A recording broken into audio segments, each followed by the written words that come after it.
honorable member Jagesh Ramji. धन्यवाद मान्यवर, आपने मुझे the sustainable harnessing and advancement of nuclear energy for transforming India bill 2025 पे बोलने का अवसर दिया। और साथ ही मैं आभार व्यक्त करता हूं अपनी पार्टी की मुखिया आदरणीय बहन कुमारी मायावती जी का। मान्यवर, परमाणु बिजली को भले ही आधुनिक और शक्तिशाली ऊर्जा स्रोत कहा जाए, लेकिन इसके जोखिम और दुष्परिणाम किसी लाभ से कहीं ज़्यादा अधिक गंभीर हैं। परमाणु बिजली बनाने से हर स्तर पर खतरा होता है, माइनिंग से लेकर ट्रांसपोर्टेशन से लेकर के रिएक्टर में उसको जलाने तक हर जगह पे खतरा होता है। 1 किलो यूरेनियम निकालने में 1750 किलो रेडिएक्टिव वेस्टेज निकलता है। मान्यवर, झारखंड के जादूगढ़ा में सबको मालूम है, वहाँ पे यूरेनियम की माइन है और वहाँ के आसपास की आबादी रेडिएशन का शिकार हो चुकी है, जो भारी गंभीर बीमारियों से जूझ रही है। यहाँ तक कि मानवर तमाम परमाणु दुर्घटनाओं से हमें सीख लेना चाहिए। हमें मालूम है कि जापान की 2011 में फुकुशिमा न्यूक्लियर इंसिडेंट हुआ, चेरनोबिल डिजास्टर यूक्रेन में हुआ, 3 माइल आइसलैंड एक्सीडेंट 1979 यूएस में हुआ, SL1 एक्सीडेंट 1961 में वहाँ पे हुआ।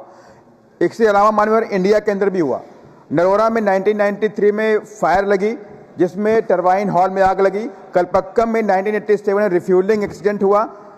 तारापुर में 1989 में लीकेज रेडिएक्टिव पदार्थ का हुआ और यहाँ तक कि मद्रास में 1999 में हैवी वाटर लीक हुआ। मानवर, ये घटनाएं देश में तब हुई जब देश में सरकारी तंत्र का पूरा कंट्रोल है। अगर ये प्राइवेट हाथों में पहुंचा और इस तरह की घटनाएं हुई तो उसकी जिम्मेवारी किसकी होगी? साथ ही मानवर, मैं आपसे कहना चाहता हूं, परमाणु रिएक्टर देश में लगाने की बात चल रही, 8 गीगावाट हमारी कैपेसिटी है। अभी जो भी परमाणु रिएक्टर लगे हुए हैं 100 को लेके जाने की प्लानिंग चल रही है।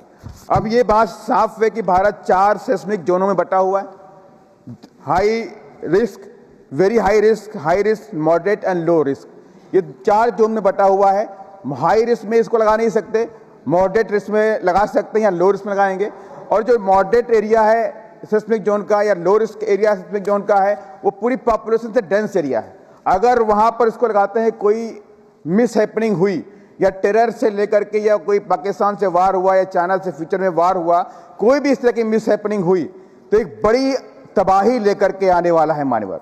और इसके लिए मैं माननीय मंत्री जी से कहूंगा, इस तरह के जो स्टेप आप ले रहे हैं तो इसको लेकर के आप रक्षा विशेषज्ञों से, आप जियोग्राफिक डिपार्टमेंट के विशेषज्ञों से, आप पर्यावरण के विशेषज्ञों से राय मशवरा लीजिए और टॉप क्लास के साइंटिस्ट जो है परमाणु एटॉमिक साइंटिस्ट, उनको बैठाइए, उनसे राय मशवरा ले करके इस बिल पर कोई गहन चर्चा करने के बाद इस बिल पर पुनर्विचार लाइए और इसको स्टैंडिंग कमेटी में भेजने का भी काम करिए मान्यवर। ये मेरा आपके माध्यम से कहना है मान्यवर, क्योंकि ये इतना बड़ा सेक्टर है, अगर इसमें जरा सी भी कोई गलती हुई तो हम बहुत बड़ी तबाही की तरफ देश को धकेलेंगे।